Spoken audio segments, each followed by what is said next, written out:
Alright guys, so we're back in Blender and I want to import the door or the door wall.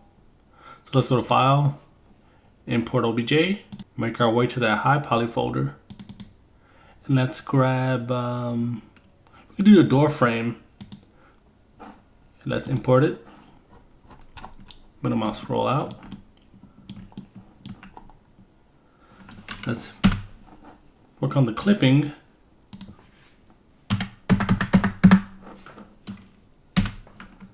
Now let's import a cube. Let's hit S200, scale that up.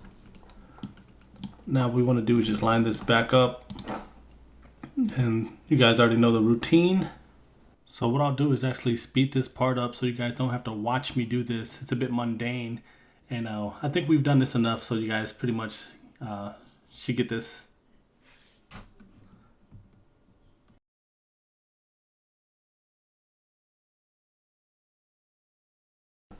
Now we can add some edge loops with Control R. And I want to just line this up with this, the top of the door trim. So we'll just select this corner, bring this up to somewhere around here.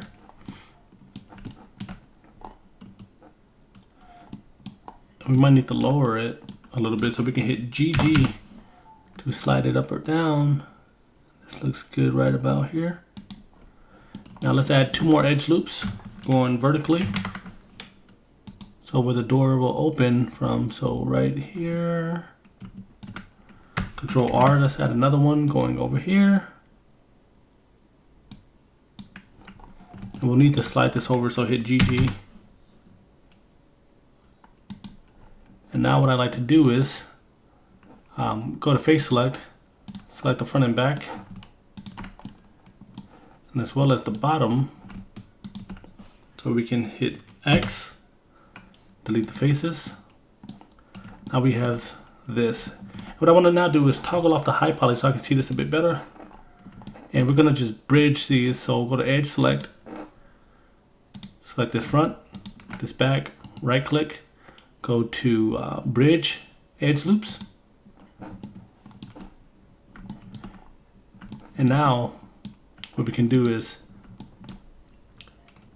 fill this hole, so we can hold Alt and then select the ring here. We can right click and we can fill. So we just filled that up. We can do the same for this side. Let's go to fill. Now, this is the way we want it. And I can get rid of this edge here if I want by going to edge select, which is already in, select the edge here and here. And I can right click, or I'm sorry, I can hit X and delete the edge, or I can dissolve the edge. So in this case, I want to dissolve the edge. So now if we go to vertice, we don't have any extra points anywhere. This is exactly how we want it. So since we're done, we can start doing UVs. So let's go over to UV editing. And actually, I don't know if I'm going to keep the front and back. I think I might just keep the front and back. So we'll just go straight to editing. The UVs, let's hit A to select all. Then I'll hit U, Smart UV Project, hit OK. And everything matches up just fine. And I think we can actually make this a bit bigger. So what I want to do is go from this vertice select on the UVs to go to this one. So I can select the entire UV island. And I can use the move tool and I can move this around. I just want to move these pieces here to the front.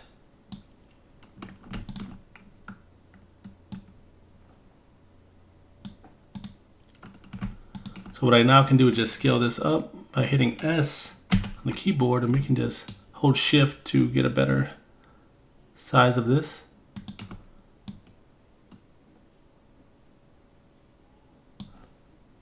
We might be able to scale these up as well by hitting S. Just want to put this right here in the middle.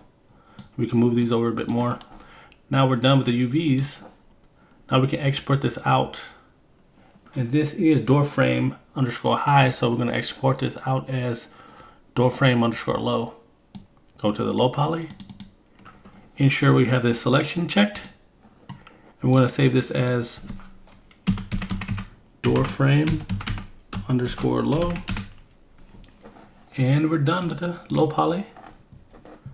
We can toggle this off to hide it. Let's toggle back on the high poly.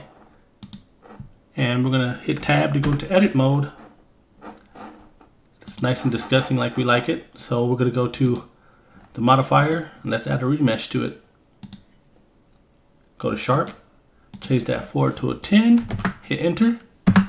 Now we can press tab again to go back to object mode. Now we can apply this.